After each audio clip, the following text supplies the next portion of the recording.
मैंने अपनी मॉम से लिविंग एक्सपेंसेस मांगे लेकिन गलती से डिवोर्स ले रही सीईओ वाइफ को मैसेज चला गया। वाइफ, मुझे पालने के पैसे आने वाले हैं, लव यू। 1 मिनट बाद मुझे एक वॉइस नोट मिला, गुड बॉय, मैं मीटिंग में स्क्रीन शेयर कर रही हूँ, बाद में बात करती हूँ। यही उसकी पैम्परिंग टोन थी जिसने मुझे इंस्टेंटली मेरी पिछली लाइफ में वापस खींच लिया। उसे एक कॉलेज स्टूडेंट से लव एट फर्स्ट साइट हो गया था। उसने ना सिर्फ उसे जबरदस्ती अपना बनाया बल्कि मुझसे डिवोर्स लेने के लिए मेरे परिवार को पूरी तरह से बर्बाद कर दिया। मेरे अंदर एक आग थी, इसलिए मैंने एक ऊंची बिल्डिंग से छलांग लगा दी, पर उसने मेरी डेड बॉडी को पूरी तरह से डिस्गस्ट के साथ देखा और कहा, मरना ही था तो कहीं और जाकर मरते। यहाँ मेरी आंखों के सामने गंदगी फैला दी। लेकिन जब मैंने दोबारा आंखें खोली, मैं उस वक्त में वापस आ गया था जब उसे उस कॉलेज स्टूडेंट से प्यार होने में अभी 1 महीना बाकी था। इस बार मैं सीधा उस कॉफी शॉप में गया जहां वो पार्ट टाइम जॉब करता था। मैं भी तो देखूं कि आखिर वो कैसा लड़का है जिसने उस औरत को मुझसे छीन लिया जिसे मैंने 10 सालों तक प्यार किया था।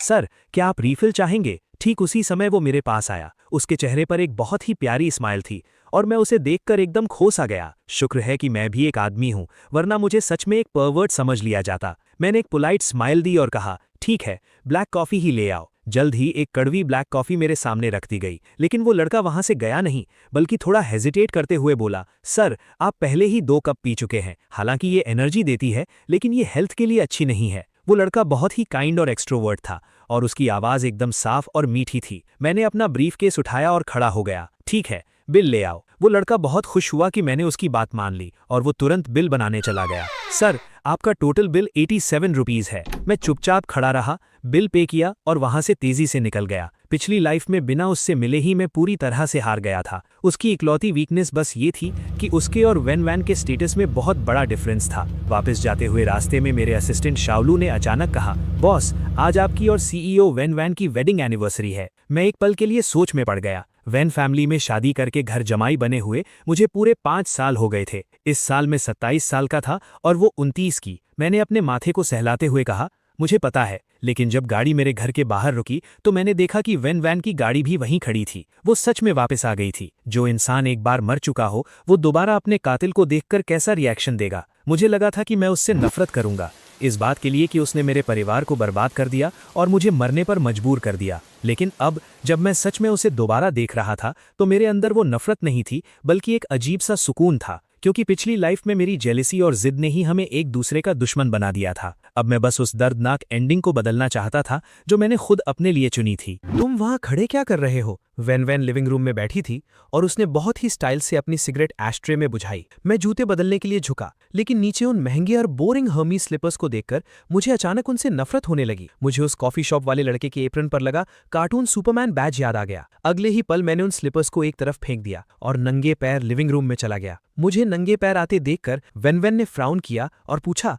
जूते क्यों नहीं पहने? मैंने उसकी आंखों में देखा और एकदम नॉर्मली जवाब दिया, हाँ, मन नहीं किया तो नहीं पहने। मुझे हैरानी हुई जब वेन वैन हंसने लगी। उसने एक रेयर मजाकिया टोन में पूछा, ये तो बहुत अजीब है, क्या किसी बात का सदमा लगा है? मैंने मन ही मन एक कोल्ड स्माइल दी। सदमा? तुम्हारे फ्यूचर ट्रू लव का ऐसा सदमा लगा कि मैं सीधा पिछले जन्म से यहाँ रीबोर्न हो गया। इसलिए मैंने फोन चलाते हुए वेन वैन को बिना देखे ही कहा, वेन वैन, हम डिवोर्स ले लेते हैं। मेरे ये बोलते ही मुझे एक मजाकिया हंसी सुनाई दी। उसने अपना फोन जोर से सोफे पर फेंका और अपनी उसी जानी पहचानी कोल्ड नजरों से मुझे घूरते हुए बोली, गूसिंग हैंग, तुम अब ये कौन सा नया गेम खेल रहे हो? मैं मजाक नहीं कर रहा हूँ। मैंने कॉन्फिडेंटली उसकी आंखों में देखा और एक एक लफ्ज साफ साफ कहा, 5 साल हो गए हैं, तुम वैसे भी कभी मुझसे प्यार नहीं करोगी, तो चलो हम दोनों एक दूसरे को आजाद कर देते हैं। 1 महीने बाद वो एक बिजनेस कॉन्फ्रेंस में नानजे को देखेगी और उसे उससे लव एट फर्स्ट साइट हो जाएगा। मैं अब उनकी लव स्टोरी में और कैनन फॉडर नहीं बनना चाहता था और ना ही मैं अपनी गू फैमिली को दोबारा तबाही के रास्ते पर ले जाना चाहता था। इसलिए इससे पहले कि वो नानजे से मिले, मुझे खुद को पूरी तरह से अलग करना ही होगा।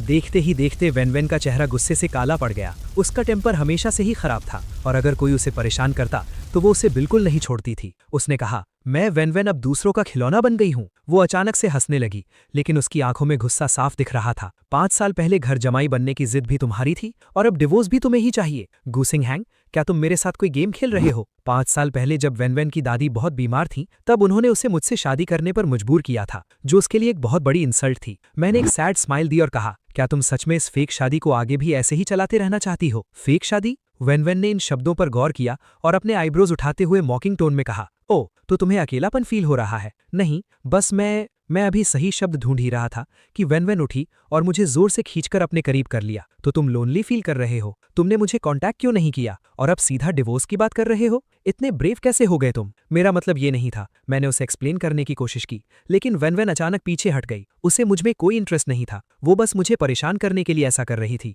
गूसिंग हैंग, मुझे पता है आज हमारी वेडिंग एनिवर्सरी है, लेकिन मुझे इन सब चीजों में कोई इंटरेस्ट नहीं है। वेन ने मुझे ऊपर से नीचे तक घूरते हुए कहा। उसकी आवाज बर्फ जैसी ठंडी थी। अगर तुम इस बात को लेकर डिवोर्स का ड्रामा कर रहे हो तो मैं तुम्हें बता दूं कि ये सब करना बंद करो। हमने कभी भी अपनी एनिवर्सरी सेलिब्रेट नहीं की। मुझे इस साल भी इस ड्रामे की कोई जरूरत नहीं है। मैं भी खड़ा हुआ और उसकी आंखों में देखकर बोला, तुम अच्छे से सोच लो, मेरी वैल्यू तुम्हारे लिए लगभग खत्म हो चुकी है। मेरी जगह तुम्हें आजादी की ज्यादा जरूरत है ना? इतना कहकर मैंने बिना पीछे मुड़े सीधा सेकंड फ्लोर पर चला गया। नीचे से एक जोरदार दरवाजा बंद होने की आवाज आई, फिर कार के इंजन की आवाज सुनाई दी। वैन चली गई और मैं अंदर से बहुत शांत फील कर रहा था। तभी मेरा फोन बजा। ये मेरे बेस्ट फ्रेंड बो यान जो का फोन था। गो सिंह हैंग, बाहर आजा, चल पार्टी करते हैं, टैंगो क्लब चलते हैं। शादी के बाद उसने मुझे 10 बार इनवाइट किया था, जिसमें से मैं 9 बार गया था, लेकिन वो अभी भी हार नहीं मानता था। ठीक है, मैंने एक बार में ही हाँ कह दी। मेरी इस क्विक हाँ ने फोन के उस पार सन्नाटा कर दिया। आज तो तुम्हारी और वैन की वेडिंग एनिवर्सरी है, पक्का तुम बाहर आ रहे हो? बो यान जो पूरी तरह शॉक था। हाँ, एनिवर्सरी है, कोई डेथ एनिवर्सरी थोड़ी है। मैं अभी आ रहा हूँ। इतना कहकर मैंने कॉल कट कर दिया। मैंने कपड़े चेंज किए और अपनी लाल पॉश ड्राइव करते हुए सीधा टैंगो क्लब पहुंच गया। कुछ ड्रिंक्स के बाद मेरी हिम्मत अचानक बहुत बढ़ गई। बो यान जो ने मेरे कंधे पर हाथ मारते हुए कहा, गो सिंह हैंग, जो भी लड़की पसंद आ रही है सीधा जाके बात कर। वैन रोज ने स्कैंडल्स गिनाती है, हम भी किसी से कम थोड़े ही हैं। बात तो सही है। मैंने नशे में झूमते हुए चारों तरफ देखा और आखिरकार मेरी नजर एक कॉलेज स्टूडेंट पर जाकर रुक गई। मैं अपना ग्लास लेकर लड़खड़ाते हुए उसके पास गया, उसके कंधे पर हाथ रखा और पूछा, ड्रिंक करोगी? मेरी तरफ से। लड़की पहले तो चौंक गई, फिर उसने सॉरी बोलते हुए सिर हिलाया। सॉरी ब्रो, मेरा पहले से एक बॉयफ्रेंड है। ओह ऐसा है, आई एम सॉरी। मैंने उस लड़की के सामने झुककर माफी मांगी। मैं बस मुड़कर किसी और को ढूंढने ही वाला था कि मैं 2 कदम भी नहीं चला और किसी से टकराकर नीचे गिर गया। मेरे हाथ का ग्लास टूटकर चकनाचूर हो गया। अंकल, मैं आपको उठाती हूँ। ये वही कॉलेज स्टूडेंट थी। उसने मुझे हाथ दिया, लेकिन मैं जमीन पर बैठे बैठे ही उसे देखने लगा। मेरा चेहरा एकदम लाल हो गया था। ये क्या हो रहा है? मुझे शायद हेल्यूसिनेशंस हो रहे थे। उस कॉलेज स्टूडेंट का चेहरा अचानक से वैन में बदल गया, जो मुझे कोल्ड नजरों से घूर रही थी। मैंने उठने की कोशिश की, लेकिन मेरा हाथ सीधा टूटे हुए ग्लास पर पड़ा और उसमें से खून निकलने लगा। मैं बस 2 सेकंड के लिए सुन्न हुआ और फिर सीधा बेहोश हो गया। जब मेरी आंख खुली तो मैं अपने ही बेडरूम में था। वो कॉलेज स्टूडेंट मुझे घर छोड़ गई थी। मैंने अपने बैंडेज वाले हाथ को देखा और उसे ढूंढने ही वाला था कि तभी दरवाजे के बाहर से आवाज आई। वैन की बहुत ही लेजी सी आवाज आई, तुम लोग मजे करो, मुझे आज कोई इंटरेस्ट नहीं है। वो सेकंड फ्लोर की रेलिंग के सहारे खड़ी थी और उसकी उंगलियों के बीच सिगरेट थी। मैंने दरवाजे के फ्रेम को पकड़ते हुए उसके पास जाकर पूछा, तुमने उसे कहाँ छुपाया है? किसे? वैन ने फ्राउन करते हुए पूछा। उस कॉलेज स्टूडेंट को। मैंने सच सच बता दिया। वैसे भी 1 महीने बाद वैन नैनजे के पीछे पागल होने ही वाली थी, तो मैं भी पहले से ही अपने लिए कोई ढूंढ सकता हूँ। देखते ही देखते वैन का खूबसूरत चेहरा गुस्से से लाल हो गया। उसने मेरा हाथ जोर से पकड़ा और मुझे खींचते हुए क्लोजेट में ले गई। इसे चेंज करो, तुम्हें ऐसे कपड़े पहनने की परमिशन किसने दी है? वैन 2 दिन पहले तुम एक प्रिटी बॉय के साथ होटल में थी, क्या ये सच है? मैंने कामली पूछा। ये सब तुम्हें पूछने का कोई हक नहीं है। उसका जवाब हमेशा की तरह ही था।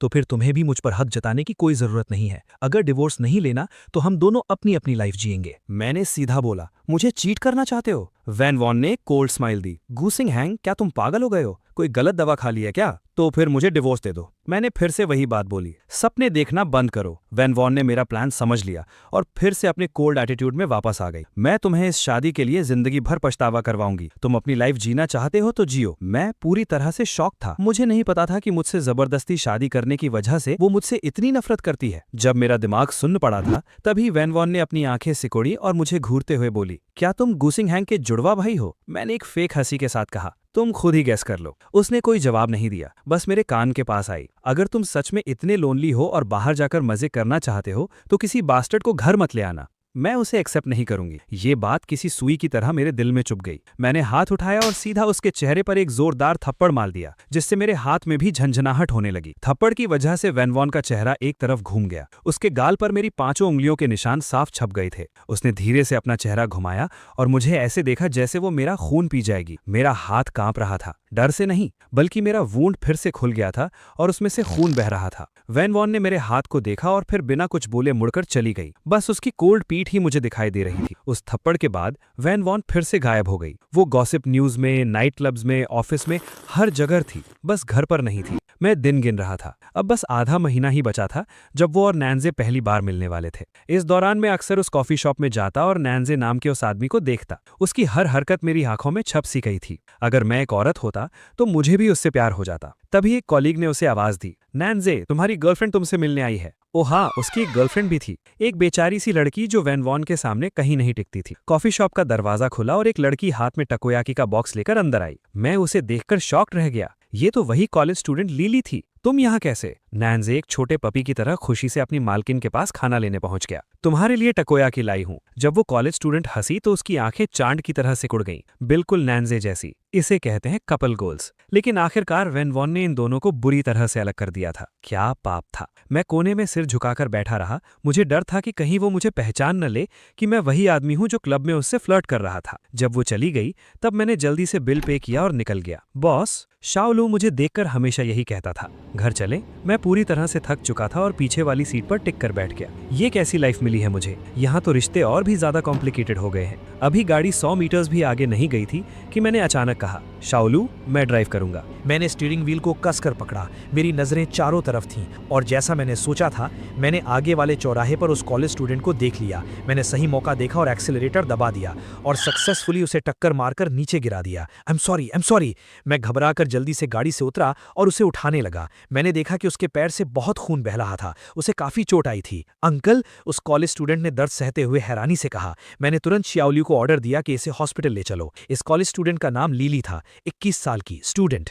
मैं हॉस्पिटल के बेंच पर बैठा था, अपने फोन में सेव किए हुए नए नंबर को देखते हुए मेरा दिल उदासी से भर गया। मैं अभी भी इतना महान नहीं बन पाया था। मुझे बस यही बदला समझ आया कि जैसे को तैसा दिया जाए। अगर नान्जे मेरी वाइफ को मुझसे छीन सकता है तो मैं उसकी गर्लफ्रेंड को उससे क्यों नहीं छीन सकता। मैंने उसका सारा हॉस्पिटल बिल पे किया और उसे न्यूट्रिशन और वर्क लॉस का कॉम्पेंसेशन भी दिया। बस आधे ही दिन में मैंने उसकी सारी इन्फॉर्मेशन निकाल ली थी। अच्छे से रेस्ट करना, मैं तुमसे मिलने आता रहूंगा। जाने से पहले मैंने एक अच्छे बड़े भाई की तरह स्माइल दी। कोई बात नहीं ब्रो, अभी यंग हूँ, बॉडी अच्छी है तो जल्दी रिकवर हो जाऊंगी। लिली ने बहुत ही मासूमियत से जवाब दिया। वापस जाते हुए मैं सीधा फार्मेसी गया और बहुत सारे सप्लीमेंट्स खरीदे। फिर मैंने शाओलू से कहा कि हाउसकीपिंग कंपनी से कुछ अच्छे सर्वेंट्स ढूंढ कर लाए जो बहुत अच्छा खाना बनाते हो और प्रेफरेबली उनके पास न्यूट्रिशनिस्ट का सर्टिफिकेट भी हो। शाओलू ने तुरंत हाँ कह दी। घर पहुंचकर मैं अपना प्राडा ब्रीफकेस लेकर आगे चल रहा था और शाओलू सप्लीमेंट्स का ढेर लेकर मेरे पीछे आ रहा था। लेकिन जैसे ही मैंने दरवाजा खोला, मैंने देखा कि वैन सीढ़ियों से नीचे आ रही थी और नीचे आते हुए वो अपने बहुत ही अट्रैक्टिव नेकलाइन को ठीक कर रही थी।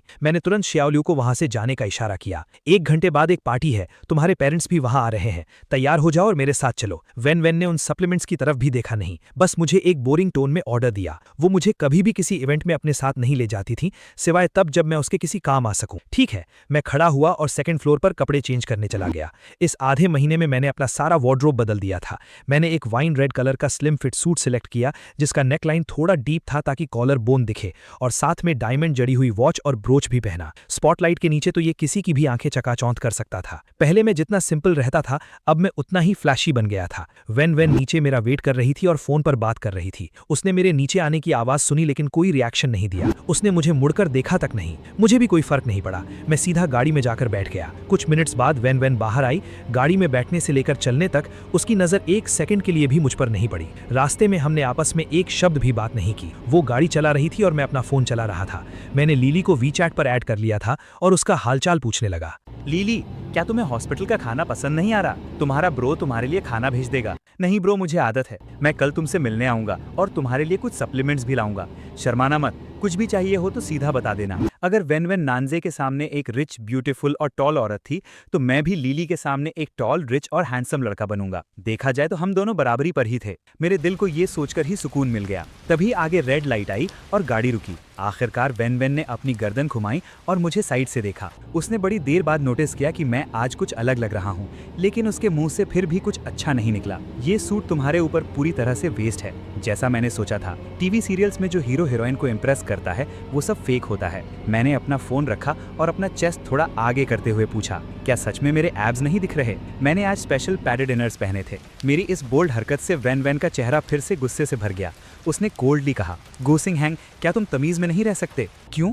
मैंने भी पलट कर पूछा। मैं इतने सालों से तमीज में ही था, क्या उसका कोई फायदा हुआ? कोई फायदा हुआ? अपनी लिमिट मत भूलो। वैन की टोन बहुत खराब थी। वो मुझे अपना पति नहीं मानती थी, लेकिन मुझसे ये एक्सपेक्ट करती थी कि मैं एक पति की तरह बिहेव करूं। मैंने अपना सिर घुमा लिया और खिड़की के बाहर देखने लगा। मैं कोई बात नहीं करना चाहता था। पार्टी में पहुंचने के बाद मैं और वैन कुछ देर के लिए एक फेक कपल बने रहे और कुछ नॉर्मल सी बातें की। फिर मैं अकेला ही एक जगह जाकर बैठ गया और मेरी किस्मत तो देखो, मेरे बगल में वही प्रिटी बॉय चैन ली बैठा था जो कुछ दिन पहले वैन के साथ होटल जाने की वजह से ट्रेंडिंग में था। तुम यहाँ अकेले क्या कर रहे हो? एक और आदमी उसके पास आया और उससे पूछा। शिंग युआन, तुम मेरे साथ बैठ जाओ। चैन ली की आवाज बहुत क्लियर थी। तुम्हारी बॉस वैन वहां है, तुम जाकर उससे मिलते क्यों नहीं? ली शिंग युआन ने उसका मजाक उड़ाते हुए कहा। बकवास मत करो, बॉस वैन का पहले से एक पति है। उसका पति तो बस नाम का ही है। सबको पता है कि आजकल तुम उसके बहुत क्लोज हो। मैंने सुना है उसने तुम्हारे लिए घर भी खरीदा है। ली शिंग युआन पूरी तरह से जेलसी से भर गया। वो मेरे लिए बहुत जनरस है। चैन ली की बातों में पूरी तरह से शो ऑफ था। मैं बहुत लकी हूं कि वो मुझे मिली। वैन सबके लिए जनरस थी, सिवाय मेरे एक ऐसे पति के लिए जो बस नाम का था। तभी मेरे पेरेंट्स मेरी तरफ आए। अहैंग वैन का नाम सुनकर चैन ली और ली शिंग युआन ने तुरंत मुड़कर मुझे देखा और उनके चेहरे का एक्सप्रेशन देखने लायक था। मैं खड़ा हुआ और अपनी मॉम का हाथ पकड़ते हुए बोला, उसके साथ रहने में क्या मजा है, आप लोगों के साथ बात करना ज्यादा अच्छा है। मेरी मॉम ने मुझे हैरानी से देखा। चैन ली आखिरकार मुझे पहचान गया था। उसका चेहरा कभी लाल तो कभी सफेद पड़ रहा था और उसकी आंखों में मेरे लिए दुश्मनी साफ दिख रही थी। मैंने अपनी मॉम को बैठाया और जोर जोर से कंप्लेन करना शुरू कर दिया। मेरा आ जाने का बिल्कुल भी मन नहीं था, पर वैन ने जिद की कि मैं उसके साथ आऊं। यहाँ बहुत बोर हो रहा है। तुम भी ना, ये एक बिजनेस इवेंट है, इसमें बोर होने वाली क्या बात है? मेरी मॉम ने मेरा हाथ पकड़ा। हालांकि वो मुझे डांट रही थी, लेकिन उनकी टोन में मेरे लिए बहुत प्यार था। मैंने साइड से चैन ली को देखा और अपनी बात कंटिन्यू रखी। बोरिंग तो है ना? ओ हाँ, मैंने श्याओ लू से कुछ सर्वेंट्स हायर करने को बोला है। वैन कह रही थी कि मैं बहुत पतला हो गया हूँ और मुझे थोड़े मसल्स बनाने चाहिए, तो मैंने सोचा हायर कर ही लूँ। मेरी मॉम ने मेरी बात से एग्री किया। तो क्या तुम उसके साथ अपनी मैरिड लाइफ एंजॉय नहीं करना चाहते? अब मैंने बहुत एंजॉय कर लिया। चैन ली अपने लाइट पिंक होठों को काट रहा था। ऐसा लग रहा था कि वो बहुत मुश्किल से खुद को कंट्रोल कर रहा था। अगले ही पल चैन ली अचानक से खड़ा हुआ और जल्दी से वहां से चला गया। ली जिंग युआन भी ऑकवर्ड होकर उसके पीछे पीछे चला गया। पार्टी खत्म हुई। मैं वैन के साथ वापस नहीं जाना चाहता था। मैं अपने गू फैमिली के घर जाकर अपने पेरेंट्स के साथ टाइम स्पेंड करना चाहता था। वैसे भी वैन को मेरी कोई परवाह नहीं थी, बस मुझे उसकी बेइज्जती नहीं करवानी थी। मेरी मॉम ने मुझे कार की कीज दी और पार्किंग एरिया में वेट करने को कहा। पर जैसे ही मैं अंडरग्राउंड पार्किंग में पहुंचा और मुझे मॉम की गाड़ी मिली, मैं बस उसमें बैठने ही वाला था, मैंने देखा कि वैन और चैन ली एक दूसरे का हाथ पकड़कर खींच रहे थे। चैन ली ने रोते हुए वैन का सूट का पल्लू पकड़ा हुआ था। तुम मेरे लिए इतनी अच्छी हो, क्या तुम्हारे दिल में मेरे लिए कोई फीलिंग नहीं है? विश्वास करना है तो करो, वरना भाड़ में जाओ। आगे से मुझे परेशान मत करना। वैन ने एक झटके से उसका हाथ हटा दिया। वो ऐसी ही थी, जब वो किसी से बोर हो जाती थी तो वो मुकर जाती थी और इसे पहचानती भी नहीं थी। बस एक घर देकर चैन ली को लगा था कि वो उसका ट्रू लव है। तभी वैन की नजर मुझ पर पड़ी। उसने मुझे बहुत ही इरिटेशन और डिस्गस्ट वाली नजरों से देखा, जैसे मैं ही उसे परेशान कर रहा था। मैं जल्दी से गाड़ी में बैठा और दरवाजे लॉक कर लिए। अगर मुझे अपने पेरेंट्स का वेट ना करना होता तो मैं एक्सीलरेटर दबाता और वहां से तुरंत गायब हो जाता। मुझे दूर भागते देख न जाने वैन को क्या हुआ, वो सीधा मेरी मॉम की गाड़ी की तरफ आने लगी। उसने शीशा खटखटाया और बिना आवाज निकाले होठों से कहा, बाहर आओ। मैंने फ्राउन किया और सिर हिलाकर वैसे ही होठों से कहा, नहीं आऊंगा। अगले ही पल मेरा फोन बजा। ये वैन का कॉल था। गू सिंग हैंग, अभी बाहर आओ, मैं तुम दोनों के मामले में नहीं पड़ना चाहता। मैंने खिड़की के पार से उसके गुस्से से भरी आंखों में देखते हुए कहा। मैंने सोच लिया था, मैं उसके और नानजे के मिलने से पहले डिवोर्स नहीं ले सकता, तो मुझे बस थोड़ा और बर्दाश्त करना होगा। जब वो खुद डिवोर्स के लिए बोलेगी तो मैं तुरंत हाँ कह दूंगा और मुझे वैन फैमिली के शेयर्स का कुछ हिस्सा भी मिल जाएगा। इसमें मेरा कोई नुकसान नहीं था। वैन गुस्से से पागल हो रही थी। शायद उसने मुझे कभी मना करते हुए नहीं देखा था। तभी चैन ली रोता हुआ आया और फिर से वैन का कपड़ा पकड़ लिया। मुझे उसमें अपना ही अक्स दिखाई दिया और मेरा उससे जज करने का हक एक ही पल में खत्म हो गया। वैन ने मुझे गुस्से से घूरा, चैन ली को पकड़ा और उसे अपनी गाड़ी में बिठाकर वहां से तेजी से निकल गई। मैंने एक गहरी सांस ली। जब मेरे पेरेंट्स गाड़ी में वापस आए, मैं लगभग सो ही गया था। मॉम, मुझे स्टिकी राइस चिकन खाना है, मैं उनके कंधे पर सिर रखकर लाड़ से बोला। यही तो माँ का प्यार होता है, इतना सुकून और गर्माहट। इतनी रात को मैं तुम्हारे लिए स्टिकी राइस चिकन कहाँ से लाऊंगी? मेरी मॉम ने प्यार से मेरे हाथ पर मारते हुए कहा। आज क्या बात है, क्या वैन के साथ झगड़ा हुआ है? तुम तो कभी 10-15 दिन में भी घर का चक्कर नहीं लगाते। वो तो मैं प्यार में पागल था ना, मैंने हंसते हुए कहा। अब से मैं आपका प्यारा सा बेटा बन के रहूंगा। मेरे डैड का हाथ स्टीयरिंग व्हील से फिसलते फिसलते बचा। क्या तुम अब वैन को पसंद नहीं करते? करता हूं ना, लेकिन इसका मतलब ये तो नहीं कि मैं मूव ऑन नहीं कर सकता। मैं वैसे भी उसे रोक नहीं पाऊंगा। देखो वेनवन को, हर रोज उसके नए स्कैंडल्स उड़ते रहते हैं। मुझे तो वो पहले से ही पसंद नहीं थी। मेरे डैड को आखिरकार हिम्मत मिल गई थी। वो एक स्कमबैग है। जैसे ही मैंने शुरू किया, मेरे पेरेंट्स ने वेनवन को लेकर अपनी सारी भड़ास निकाल दी। मुझे तब पता चला कि उन्होंने मेरे लिए कितना कुछ बर्दाश्त किया था। मेरा दिल भर आया और गिल्ट से मेरा सिर झुक गया। घर पहुंचते पहुंचते काफी रात हो चुकी थी। मैं नहाया और सीधा सोने चला गया। पता नहीं मैं कितनी देर तक सोया था, पर मेरी मॉम ने मेरे कमरे का दरवाजा खटखटाया। क्या हुआ? मैंने नींद में ही पूछा। तुम्हें स्टिकी राइस चिकन खाना था ना? मैंने तुम्हारे लिए थोड़ा सा बनाया है, उठकर खा लो फिर सो जाना। मेरी नींद एक पल में उड़ गई। मैं बेड पर बैठा कुछ सेकंड्स के लिए सुन रह गया। मेरी आंखें भर आईं और आंसू बहने लगे। क्या हुआ मेरे बच्चे? जरूर वेन ने तुम्हें परेशान किया होगा। मेरी मॉम डर गईं। उन्होंने जल्दी से मुझे गले लगा लिया। कल ही मैं वेन फैमिली के घर जाकर उनसे जवाब मांगूंगी। वेन ने मुझे परेशान नहीं किया, मैं बस बहुत इमोशनल हो गया हूं कि आप मुझसे इतना प्यार करती हैं। मैंने अपनी मॉम को गले लगाते हुए रोती हुई आवाज में कहा। वेन ने सच में मुझे परेशान नहीं किया। ये सब मेरा ही वन साइडेड प्यार था। वो एक खुले दिल वाली बुरी इंसान है और मैं एक बेवकूफ आशिक था। तो क्या स्टिकी राइस चिकन खाओगे? खाऊंगा। मुझे बहुत मन था ये खाने का। मैंने अपने आंसू पोंछे और बेड से उठ गया। अगले दिन जब मैं उठा तो मुझे बहुत हल्का फील हो रहा था। नाश्ता करने के बाद मैं हॉस्पिटल के लिए निकल गया। लीली के पैर में टांके लगे थे और उस पर मोटी पट्टी बंधी थी। वो हिलडुल नहीं सकती थी। ब्रो, तुम यहाँ कैसे? वो मुझे देखकर थोड़ी हैरान हुई। मैंने एक प्यारी सी स्माइल दी और पीछे मुड़कर कहा, शाओलो, इसे अंदर ले आओ। शाओलो तुरंत सप्लीमेंट्स का एक बड़ा सा ढेर लेकर लीली के बेड के पास रख गया। लीली को ये सब देखकर बहुत अजीब लगा। ब्रो, मुझे बस एक छोटी सी चोट लगी है, इतना कुछ करने की जरूरत नहीं है। छोटी सी चोट भी चोट ही होती है। मैं बेड के पास बैठ गया। ओ हाँ, मुझे तुम्हारा नाम तो पता ही नहीं है। मेरा नाम लीली है। मेरा नाम गू सिंह हैन है। तुम मुझे ब्रो गू बुला सकती हो। लीली ने अपना सिर हिलाया। ओके ब्रोगू। मैं लीली के साथ बैठकर बातें करने लगा। उसने अपने हैंडसम बॉयफ्रेंड के बारे में बताया और अपने ग्रेजुएशन के बाद शादी के सपने के बारे में भी बताया। मुझे हंसी आ गई, पर मैंने तुरंत खुद को रोक लिया। ब्रो, तुम हंस क्यों रहे हो? लीली ने थोड़ा झिझकते हुए पूछा। कुछ नहीं, मुझे बस अपनी कॉलेज लाइफ याद आ गई। मेरे भी कुछ ऐसे ही खूबसूरत सपने हुआ करते थे। ब्रोगू, तुमने किस यूनिवर्सिटी से ग्रेजुएशन किया है? मैंने उसे गहरी नजरों से देखा। हान यूनिवर्सिटी। लीली पूरी तरह से शॉक्ड थी। ब्रोगू, हम दोनों एक ही यूनिवर्सिटी से हैं। हाँ, क्या इत्तेफाक है। मैंने भी खुश होने का नाटक किया। अगर नैन्जे की मुलाकात वेन से ना होती तो लीली के सपने 90% सच हो ही जाते। जब हम बातें करके हंस रहे थे तभी एक साफ और मीठी आवाज आई। लीली, मैं तुमसे मिलने आया हूँ। ये आवाज बिल्कुल वैसी ही जैसी पिछली लाइफ में वेन की एक्सक्लूसिव फोन रिंगटोन हुआ करती थी। मैंने तुरंत मुड़कर देखा। नैन्जे ने एक व्हाइट टी शर्ट पहनी थी। वो 20 साल का एक बहुत ही हैंडसम और एनर्जेटिक लड़का लग रहा था।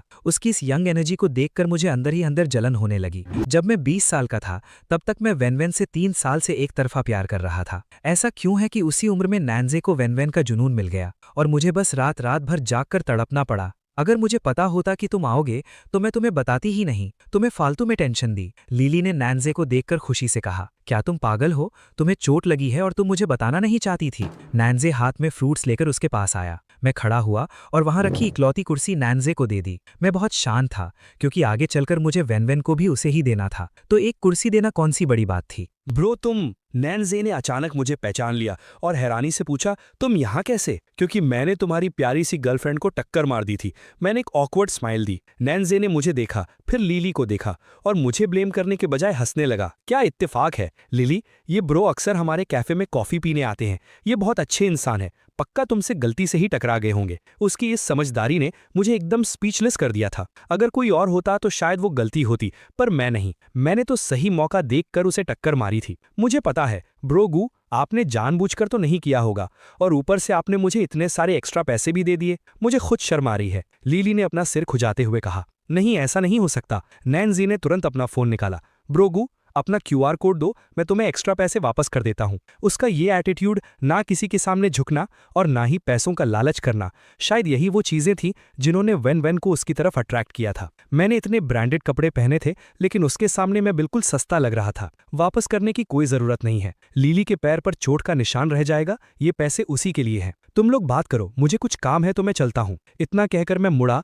और वहां से निकल गया। इस कपल के पास ये रोमांस करने का ज्यादा टाइम नहीं बचा था, बस आधा महीना। आधे महीने बाद वेन एक जबरदस्त एंट्री लेगी और नैन्जे उसका शिकार बन जाएगा। हॉस्पिटल से निकलने के बाद मैंने श्याओलू को फेंगजो मैंशन आपस चलने को कहा, वो विला जहां मैं और वेन रहते थे। मुझे वहां से अपनी चाइनीज मेडिसिन लेनी थी और मेरी मॉम का हाथ का खाना। इसके साथ तो मेरा वजन 1 महीने में 10 किलो बढ़ना पक्का था। पर जैसे ही मैंने अपना चाइनीज मेडिसिन का पैकेट उठाया और वहां से निकलने लगा, वैन वैन अचानक सीढ़ियों पर आ गई। कल रात तुम गाली से बाहर क्यों नहीं आए? उसने मुझे घूरते हुए कहा और उसकी आंखों में गुस्सा साफ झलक रहा था। ये फिर से घर पर कैसे है? नॉर्मली तो ये 3 महीने में एक बार ही दिखाई देती थी। मैंने तुम्हारे किसी भी स्कैंडल में पहले कभी इंटरफेयर नहीं किया और मैं इस ट्रेडिशन को तोड़ना नहीं चाहता था। मैंने बहुत कामली जवाब दिया। ओह सच में? तो फिर एक एक करके उन सबका करियर खत्म होना और उनके सारे काले राज बाहर आना, ये सब बस इत्तेफाक था। इसका मतलब उसे सब पता था, बस उसने कभी मुझे रोका नहीं, क्योंकि वो सारे आदमी बस टाइम पास थे, नैन जे की तरह नहीं।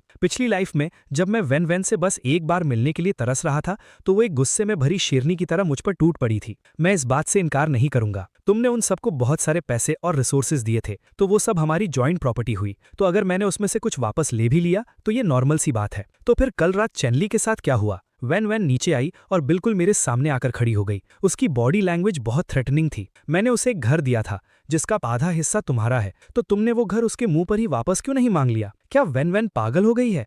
वो अब मुझसे ऐसी फालतू की बातें क्यों कर रही है? ज्यादा से ज्यादा 1 साल बाद वो मुझसे डिवोर्स मांग लेगी और मुझे बहुत सारे पैसे देगी, तो क्या मुझे इस एक घर की परवाह है? मैंने मूव ऑन कर लिया है। वो पहला नहीं था और ना ही आखिरी होगा। मैं किस किस से डील करता रहूंगा? मैंने जल्दी से ये बोला और वहां से निकल गया। मुझे शाओ लू को ही दवा लेने के लिए अंदर भेजना चाहिए था। घर वापस आकर मैंने मेडिसिन सर्वेंट को दे दी। मेरे डैड जैसे ही दरवाजे से अंदर आए, उन्होंने मुझे घूरते हुए अपना फोन मुझे पकड़ा दिया। पॉपुलर एक्टर चेन ली और वैन ग्रुप की फीमेल सीईओ होटल से एक साथ बाहर आते हुए दिखे। मैंने फोन डैड को वापस किया और उन्हें मनाते हुए बोला, डैड ये सब फेक है, ये सब बस ड्रामा है। तुम अभी भी उसे डिफेंड कर रहे हो। मेरे डैड को बहुत गुस्सा आ रहा था। तो फिर जाओ और उसे सबक सिखाओ, मैं भी तुम्हारे साथ आऊंगा। हम बाप बेटे मिलकर उसे मजा चखाएंगे। मेरी बात सुनकर मेरे डैड हंसने लगे। उनके बूढ़े चेहरे पर एक स्माइल आ गई। दोपहर को मैंने वो न्यूज ओपन की। चेन ली ने सफाई दी थी कि वो और वैन वैन बस अच्छे दोस्त हैं और एक शूटिंग के सिलसिले में बात कर रहे थे। लगता है वैन वैन ने फिर से इसके लिए काफी पैसे खर्चे होंगे। मुझे पता ही नहीं चला कि मैं कब सोफे पर सो गया।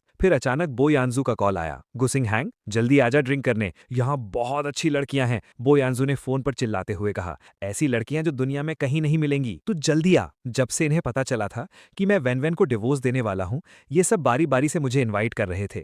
उन्हें लग रहा था कि मैं बहुत दुखी और उदास हूं और मुझे भी सच में बाहर जाने की जरूरत थी, वरना मैं फिर से अपनी पिछली लाइफ के बारे में सोचकर परेशान होने लगूंगा। मैं कपड़े चेंज करके अभी आ रहा हूं। आधे घंटे बाद मैं पूरी एनर्जी के साथ निकल पड़ा। मुझे मानना पड़ेगा, बो यानजू जो लड़कियां लाया था वो सच में बहुत खूबसूरत थी, बिल्कुल इंटरनेट इन्फ्लुएंसर्स जैसी। लेकिन मैं जितनी ड्रिंक्स पी रहा था, मेरे दिमाग में बार बार उन लड़कियों का कंपैरिजन वैन वैन के साथ हो रहा था। वैन वैन सच में उनसे बहुत ज्यादा खूबसूरत थी। एक्सक्यूज मी, मैं वॉशरूम से आता हूँ। मैं जैसे ही उठा, मेरे बगल में बैठी हुई खूबसूरत लड़की तुरंत उठी और मुझे सहारा दिया। जब मैं उल्टी करके बाहर आया तो वो अब भी मेरा इंतजार कर रही थी। क्या मैं तुम्हारा वीचैट ले सकती हूँ? मैंने जानबूझकर पूछा। वीचैट का क्या करोगी? उसने सीधा जवाब दिया, अगर तुम्हें कभी अकेलापन फील हो तो तुम मुझे कभी भी बुला सकते हो। मेरी आंखें खुली की खुली रह गईं। बो यानजू सच में मेरे लिए कुछ कॉल गर्ल्स ले आया था। नशे की वजह से मैंने अपना सिर नीचे किया और उसके करीब जाकर बोला, देखते हैं मैं ये अकेलापन बर्दाश्त कर पाता हूं या नहीं। इतना कहकर मैं मुड़ा और वहां से चला गया। मुझे ऐसी लड़कियों में कोई इंटरेस्ट नहीं था, लेकिन बो यानजू मेरे पीछे ही खड़ा था। मुझे आते देख वो तेजी से अपनी सीट पर भाग गया। मेरी कैपेसिटी खत्म हो गई है, मैं सोने जा रहा हूँ। मैंने अपना सिर पकड़ा, मुझे सच में चक्कर आ रहे थे। मैं भी घर जा रहा हूँ। फेंग यू भी खड़ा हो गया। बो यानजू ने मुंह बनाया और बिल पे करने चला गया। जाने से पहले बो यानजू किसी चोर की तरह हंस रहा था। गुसिंग हैंग, क्या तुम्हारी वैन वैन ये सुनकर जेलस होगी कि तुम बाहर लड़कियों के साथ ड्रिंक्स कर रहे हो? मैंने गाड़ी में बैठते हुए हाथ हिलाकर कहा, उसका नाम मत लो, अब शगुन होता है।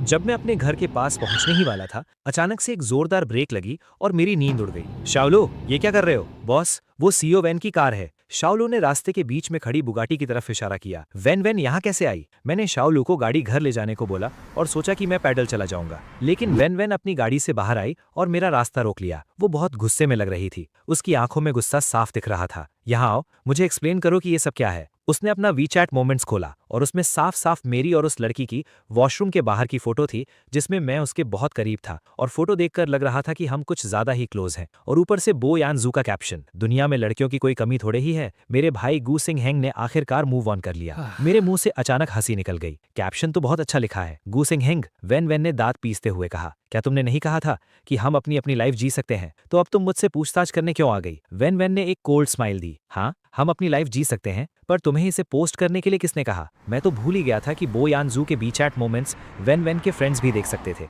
अब उसकी इज्जत का क्या होगा? तभी मैं सोचूं, बो यानजू इतनी चालाकी से क्यों हंस रहा था? वो जानबूझकर वैन वैन को जलाना चाहता था। ठीक है, अगली बार मैं उन्हें पोस्ट करने से मना कर दूंगा। मेरे सिर में बहुत तेज दर्द हो रहा था और मैं बस घर जाकर सोना चाहता था, लेकिन मैं जैसे ही मुड़ा, वैन वैन ने मेरा हाथ बहुत जोर से पकड़ लिया। मुझे इतना तेज दर्द हुआ जैसे मेरी हड्डी ही टूट जाएगी। अगले पल मैंने तेजी से अपना सिर झुकाया और वैन वैन की वहां पर जोर से काट लिया। वो मेरे इस सडन रिएक्शन से हैरान हो गई और उसने मुझे झटके से दूर भी नहीं किया, बस मुझे खुद को काटने दिया। क्या तुम पागल हो गए हो? वैन वैन को आखिरकार मुझे दूर ढकेलने का ख्याल आया। उसकी बाह पर मेरे दांतों के निशान छप गए थे। मैंने उसे अपनी उदास नजरों से देखा। मेरे दिल में छुपा हुआ वो दर्द जिसे मैं किसी से नहीं कह सकता था, वो अब बाहर आ रहा था। मैंने उसे इतने साल प्यार किया था, लेकिन कभी भी मैं उस पर अपना कोई हक नहीं जता पाया। और वो नैन्जे, वो उसकी गर्दन पर हमेशा किस मार्क्स छोड़ता था। वैन वैन, क्या तुम्हें सच में मुझसे पूछताछ करने का हक है? मैंने अपने होठों से खून साफ करते हुए कोल्डली बोला। इतने सालों में तुम्हारे इतने सारे स्कैंडल जुड़े हैं जिन्हें मैं उंगलियों पर भी नहीं गिन सकता। क्या मेरी कोई इज्जत नहीं है? वैन वैन ने बहुत ही कोल्डली जवाब दिया। क्या ये सब तुम्हारी वजह से नहीं हुआ? क्या तुम्हें मुझसे शादी करने के लिए किसी ने मजबूर किया था? बिल्कुल नहीं। अगर कोई मुझे तुमसे शादी करने से रोकता तो शायद मैं उसे भी मार देता। हाँ, ये सब मेरी वजह से ही हुआ है। मैंने उसकी आंखों में देखकर एक एक लफ्ज साफ कहा। लेकिन इंसान हमेशा बदलता है और अब मैंने सब सोच लिया है, ठीक है? नहीं। वैन वैन का जवाब हमेशा की तरह बर्फ जैसा ठंडा था। तुमने वो रास्ता चुना जो तुम्हें नहीं चुनना चाहिए था, तो अब तुम्हें उसकी कीमत चुकानी पड़ेगी। मैं अचानक हंसने लगा। वैन वैन, क्या तुम मानोगी अगर मैं कहूं कि बहुत जल्द तुम खुद मुझसे डिवोर्स मांगोगी? उसने मुझे बहुत ही कोल्ड नजरों से देखा। गूसिंग हिंग, क्या तुम कोई सपना देख रहे हो? मैंने एक गहरी सांस ली। देखते जाओ, तुम खुद मुझे आजाद करोगी। इतना कहकर मैं मुड़ा और घर जाकर सोने के लिए जाने लगा। लेकिन पता नहीं कैसे वैन वैन ने मुझे एक चील की तरह पकड़ा और आसानी से अपनी गाड़ी में धकेल दिया। नहीं, मुझे फोंगजू मेंशन नहीं जाना। दरवाजा खोलो। मैंने बहुत जोर से विरोध किया, पर उसने मेरी एक न सुनी। गाड़ी तेजी से फोंगजू मेंशन की तरफ दौड़ने लगी। मैंने उसे गुस्से से घूरते हुए कहा, मुझे वापस छोड़ो, मुझे वहां से कुछ लेना है। क्या लेना है? उसने बिना किसी एक्सप्रेशन के पूछा। मेरी चाइनीज मेडिसिन। वैन वैन की नज़र एकदम से बदल गई। क्या तुम्हें कोई जानलेवा बीमारी हो गई है? इस इंसान को बात करना बिल्कुल नहीं आता। मैंने एक स्माइल दी और कहा, नहीं ऐसा नहीं है, बस मैं बहुत पतला हो गया हूँ, तो मैं अपनी हेल्थ ठीक करना चाहता हूँ ताकि मैं माचो बन सकूँ। मुझे नहीं पता था कि ये सब सुनने के बाद वैन वैन का चेहरा और भी गुस्से से भर जाएगा, लेकिन तभी मुझे नशे का असर होने लगा और मैं पीछे की सीट पर ही सो गया। अगले दिन जब मेरी आंख खुली तो मैं वापस अपने बेड पर था। ये दूसरी बार था जब उसने मुझे कमरे तक पहुंचाया था, जो कि बहुत अजीब बात थी। मेरे सिर में बहुत तेज दर्द हो रहा था। मैंने शर्ट नहीं पहनी थी और मैं बस कुछ खाने के लिए नीचे जाने लगा, पर सीढ़ियों से आधे रास्ते पर ही मैंने देखा कि सोफे पर 3 औरतें बैठी थीं और वो सब मुझे ही घूर रही थीं। वैन वैन भी वहीं थी और उसके हाथ में ताश के पत्ते थे। उस पल उसका चेहरा तवे से भी ज्यादा काला पड़ गया। ये देखने लायक नहीं है। ज़ेंग यूटिंग ने दूसरी औरत का सिर नीचे की तरफ दबा दिया। मैं भी घबराकर वापस ऊपर अपनी शर्ट पहनने भाग गया। मैं मन ही मन वैन वैन को 800 गालियां दे रहा था। क्या उसने पिछले कुछ दिनों से कोई गलत दवा खा ली है या फिर उस पर किसी भूत का साया आ गया है? वो हर दूसरे दिन घर पर क्यों होती है? जब मैं शर्ट पहनकर वापस नीचे आया तो वो तीनों अब कार्ड्स नहीं खेल रही थीं, बल्कि बातें कर रही थीं। वैन वैन और उसकी इन बेस्ट फ्रेंड्स को मैं जानता था, बस मेरी इनसे कभी ज्यादा बात नहीं हुई। एक ज़ेंग यूटिंग, दूसरी निंगशी और तीसरी जियांगदू। ये तीनों ही बहुत अमीर खानदान से थीं। निंगशी थोड़ी अलग थी। उसने अपने फैमिली बिजनेस में काम करने की बजाय डॉक्टर बनना चूज किया। उन सबको पता था कि वैन वैन मुझे पसंद नहीं करती। उनके दिल में मैं कभी वैन वैन का पति नहीं था। पिछली लाइफ में उन्होंने नानजे को पाने में वैन वैन की मदद भी की थी, सिर्फ निंगशी को छोड़कर। उन तीनों ने मुझे नीचे आते देखा और मुझे किचन की तरफ जाते हुए देखा, पर किसी ने कुछ नहीं कहा। मैंने बिना किसी की परवाह किए अपने लिए एक बोल एग नूडल्स बनाए। चलो चलते हैं, वैन वैन ने बाकी दोनों को देखकर बोला। ज़ेंग यूटिंग और जियांगदू ने सिर हिलाया और वैन वैन के पीछे पीछे चली गईं। जल्द ही बाहर से कार के इंजन की आवाज आई। मुझे उनके जाने से कोई फर्क नहीं पड़ा। मैंने अपना ब्रेकफास्ट खत्म किया, जल्दी से तैयार हुआ और हॉस्पिटल के लिए निकल गया। आज मुझे अपना फुल बॉडी चेकअप करवाना था और साथ ही लीली को भी देखना था। हॉस्पिटल पहुंचने के बाद मैंने रजिस्ट्रेशन करवाया और अपना ब्रेन कैंसर का चेकअप करवाया, जो मुझे पिछली लाइफ में था। थैंकफुली अभी कोई बड़ी प्रॉब्लम नहीं थी। मैंने अपनी रिपोर्ट संभाली और लीली से मिलने के लिए मुड़ा। तभी एक मेल नर्स की शर्माती हुई आवाज आई, डॉक्टर निंग, आपकी शिफ्ट खत्म हो गई है, क्या हम साथ में खाना खाने चलें? थोड़ी दूर पर निंगशी अपने व्हाइट कोट में खड़ी थी। उसका चेहरा बहुत शांत लग रहा था। कौन सोच सकता था कि पिछली लाइफ में वो भी उसी नानजे के पीछे पागल हो गई थी। मैं उस आदमी को पार करके लीली के वार्ड में पहुंच गया। मुझे उम्मीद नहीं थी कि नानजे फिर से वहीं होगा। जे, तुम्हारी गर्लफ्रेंड के सिर्फ पैर पर चोट लगी है, हाथ नहीं टूटे हैं, मैं खुद खा सकती हूँ। लीली के मुंह में सेब का टुकड़ा था जो नानजे उसे खिला रहा था और वो उसे चबाते हुए बोली, मैं तुम्हारे लिए इतना कुछ कर रहा हूँ और तुम्हें ये अच्छा नहीं लग रहा? मैंने खासकर उन दोनों के रोमांस को तोड़ दिया। ब्रोगू, तुम फिर से आ गए। लीली एकदम हैरान थी। नानजे तुरंत खड़ा हो गया और उसने मुझे सीट ऑफर की। उसका वो हैंडसम सा चेहरा पास से और भी अच्छा लग रहा था। अचानक मुझे निंगशी की याद आई। अगले ही पल मैंने नानजे का हाथ पकड़ा और उसे कमरे के बाहर ले आया। ब्रोगू, क्या हुआ? नानजे घबरा गया था, लेकिन निंगशी वहां से जा चुकी थी। मैंने उदास होकर एक गहरी सांस ली। अगर निंगशी की मुलाकात नानजे से पहले ही हो जाती तो क्या एंडिंग कुछ और होती। फिर मैंने नानजे को देखकर स्माइल की और बोला, कुछ नहीं, मैं तो बस तुम्हें एक फीमेल डॉक्टर से मिलवाने वाला था। मैंने नानजे को भेज दिया और मैं भी वहां ज्यादा नहीं रुका। वापसी के रास्ते पर मैं फार्मेसी गया और अपनी चाइनीज मेडिसिन दोबारा खरीदी। फिर मैंने शियाओलू को कॉल किया, क्या तुमने सर्वेंट्स ढूंढ लिए? बॉस गु, मैं उन्हें लेकर आपके घर की तरफ ही आ रहा हूँ। आधे घंटे बाद मैं फेंगजाओ मैंशन पहुंचा। सारे सर्वेंट्स वहां पहुंच चुके थे। मैंने अपनी चाइनीज मेडिसिन एक भले से दिखने वाले अंकल को दी और कहा कि इसे बनाकर मुझे दे दे। लेकिन जब वो अंकल एक काले रंग की मेडिसिन का बोल लेकर मेरे पास आए, मैंने उनके चेहरे को देखा तो मेरा दिल जोर से धड़कने लगा। मैंने हिचकिचाते हुए पूछा, आपका नाम क्या है? सर, मेरा सरनेम नान है। मुझे अचानक लगा कि ये दुनिया कितनी अजीब है। मैंने फ्लर्ट करने के लिए नानजे की गर्लफ्रेंड को चुना और सर्वेंट ढूंढने गया तो नानजे के डैड मिल गए। ये गेम अब और भी मजेदार होता जा रहा है। मैंने मेडिसिन का बोल पकड़ा, उसे फूंक मारकर थोड़ा सा पिया और अगले ही पल वो इतनी कड़वी थी कि मैंने सब बाहर उगल दिया। पता नहीं वन कब घर वापस आ गई थी। वो दरवाजे पर खड़े होकर अपने जूते बदल रही थी। उसकी आंखों में मेरे लिए डिस्गस्ट साफ दिख रहा था। अगर तुम पी नहीं सकते तो मत पियो, तुम्हें मुझसे इतनी प्रॉब्लम क्यों है? मैंने अपना मुंह साफ किया और पूछा, तुम फिर से घर कैसे आ गई? ये मेरा भी घर है तो क्या मैं यहाँ नहीं आ सकती? वन मेरे सामने आकर बैठ गई। उसके चेहरे पर कोई एक्सप्रेशन नहीं था। मैंने अपना सिर हिलाया और दोबारा मेडिसिन पीने लगा, लेकिन वो सच में बहुत कड़वी थी। वो मेरे गले तक पहुंचती इससे पहले ही मैंने दोबारा उसे बाहर उगल दिया। इस बार हालात और भी खराब थे। उस मेडिसिन की कुछ छींटें सीधा वन के चेहरे और शर्ट पर गिर गईं। उसका चेहरा एकदम ठंडा पड़ गया और वो मुझे घूरने लगी। मैं कड़वाहट की वजह से कुछ बोल नहीं पा रहा था। मैंने जल्दी से एक टिश्यू निकाला और उसके चेहरे पर लगा दिया। मुझे नहीं पता था कि वन मेरा हाथ इतनी जोर से पकड़ेगी और उसे झटक देगी। उसकी वो नफरत से भरी नजरें देखकर मैं सुन पड़ गया। मैंने शांति से टिश्यू नीचे फेंक दिया। I am sorry. वो मेडिसिन सच में बहुत कड़वी थी। वन ने एक शब्द भी नहीं कहा और ऊपर कपड़े बदलने चली गई। मैं भी मेडिसिन खत्म करके ऊपर चला गया और सीधा अपने कमरे में गया। मैंने डस्ट कवर हटाया और मेरे कमरे में एक बहुत ही प्यारी सी पियानो की धुन बजने लगी। लेकिन तभी वैन ने जोर से दरवाजा खोला और गुस्से से चिल्लाई, बहुत शोर है। मेरे अंदर अचानक से गुस्सा भड़क गया। पिछली लाइफ में बस इसी वजह से मैंने अपना मनपसंद पियानो बजाना छोड़ दिया था, क्योंकि उसे शोर लगता था। तभी तो बो यानजू और मेरे बाकी दोस्त मुझे बेवकूफ कहते थे। मैंने गुस्से में पियानो की कीज पर जोर से हाथ मारा। उस अजीब सी आवाज को सुनकर वैन ने फ्राउन किया। अगले ही पल मैंने पियानो को आराम से बंद किया और बहुत ही प्यार से बोला, तो फिर डिवोर्स ले लेते हैं। डिवोर्स के बाद हम दोनों अपनी लाइफ जी सकते हैं। मैं चाहे सोना बजाऊं, तुम्हें कोई आवाज नहीं आएगी। वैन ने कोल्ड स्माइल दी और मेरा मजाक उड़ाते हुए कहा, मुझे लगता है बिना डिवोर्स के भी हम अलग अलग रह सकते हैं। तो फिर तुम घर वापस क्यों आ जाती हो? मुझे कुछ समझ नहीं आ रहा था। क्या इस घर में कुछ ऐसा है जो उसे अपनी तरफ खींचता है? कहीं वो मैं तो नहीं हूं? वैन को शायद मेरे इस तरह से पलटकर जवाब देने की आदत नहीं थी। उसका चेहरा और भी गुस्से से भर गया, लेकिन उसने अपना गुस्सा कंट्रोल किया और मुझसे पूछा, गु सिंग हैंग, ऐसा लग रहा है कि तुम नहीं चाहते कि मैं घर आऊं। क्या तुम्हें कोई नया प्यार मिल गया है? उसे मुझ पर शक हो रहा था। वो मुझे रंगे हाथों पकड़ना चाहती थी। मैंने अपनी आंखें बड़ी करते हुए पूछा, क्या कोई प्रॉब्लम है? क्या तुमने नहीं कहा था कि जब तक मैं इसे पोस्ट नहीं करता सब ठीक है? वैन एकदम से गुस्से में आ गई और उसने चिल्लाकर पूछा, तुम्हारी हिम्मत कैसे हुई मुझे चीट करने की? मैंने सीधा जवाब दिया, जेंडर इक्वालिटी। जो तुम कर सकती हो वो मैं क्यों नहीं कर सकता? जब हम दोनों की बहस चल रही थी तभी नानशू की डरी हुई सी आवाज आई, सर खाना तैयार है। मैंने वैन को धक्का दिया और खाना खाने नीचे चला गया। नानशू के हाथों में बहुत जादू था। मैंने एक सांस में 2 बोल चावल खा लिए। मैंने देखा कि वैन नीचे आई और बाहर चली गई। मैंने सूप का आखिरी घूंट पिया और स्माइल करते हुए नानशू की तारीफ की। नानशू, आपकी वाइफ और बच्चे सच में बहुत लकी हैं। नानशू ने शर्माते हुए स्माइल दी। ये तो बस घर का बना सिंपल सा खाना है। मैंने अपना सिर हिलाया। क्या आपकी फैमिली ने कभी आपकी तारीफ नहीं की?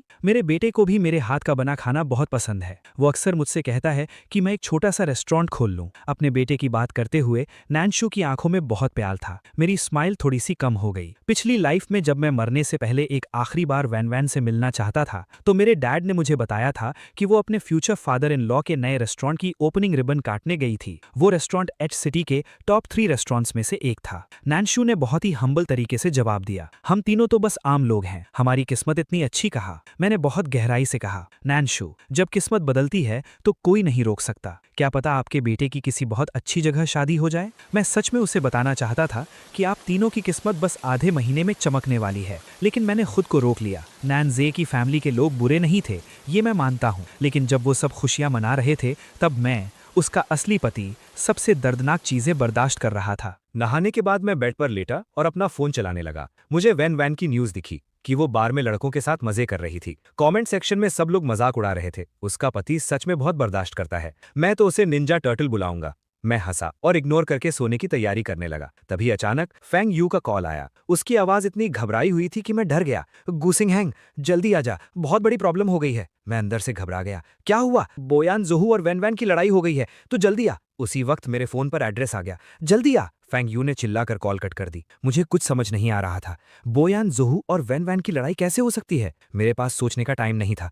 मैंने जल्दी से कुछ भी कपड़े पहने और घर से निकल गया। जब मैं बाहर पहुंचा तो वैन वैन और बोयान जोहू को एक प्राइवेट रूम में भेज दिया गया था, वरना उन दोनों के स्टेटस के हिसाब से तो ये पक्का ट्रेंडिंग न्यूज बन जाती। जैसे ही मैं पहुंचा, फेंग यू ने मुझे खींचकर बोयान जोहू के पास खड़ा कर दिया। बोयान जोहू अभी भी बहुत गुस्से में था। वो अपनी आंखों से वैन वैन को घूर रहा था, जैसे उन दोनों के बीच कोई पुरानी दुश्मनी हो। और वैन वैन तो गुस्से से आग बबूला हो रही थी। वो दूसरी तरफ बैठी थी। उसके आसपास का ऑरा इतना खतरनाक था कि डरा दे। उसके बगल में बैठी ज़रेंग यू थिंग किसी डरी हुई नौकरानी जैसी लग रही थी। उसने वैन वैन को देखा, फिर मुझे देखा और पहली बार मुझे आवाज दी। ब्रदर इन लॉ, आपको गलतफहमी हुई है। उन लड़कों को मैंने बुलाया था। इसका सिस्टर वैन से कोई लेना देना नहीं है। बोयान जोहू ने उसकी तरफ उंगली दिखाई और चिल्लाया, बकवास बंद कर। उस लड़के की छाती तो तुम्हारी सिस्टर वैन के चेहरे पर लग रही थी, जैसे वो उसे दूध पिला रहा हो, और तुम कह रही हो कोई लेना देना नहीं है। ज़रेंग यू थिंग तो डर के मारे रोने वाली हो गई थी। तभी वैन वैन ने अपनी कोल्ड नजरों से बोयान जोहू को देखा और अगले ही पल सीधा मुझे घूरने लगी। वो मेरे रिएक्शन का वेट कर रही थी, लेकिन मैंने उसे न देखने का नाटक किया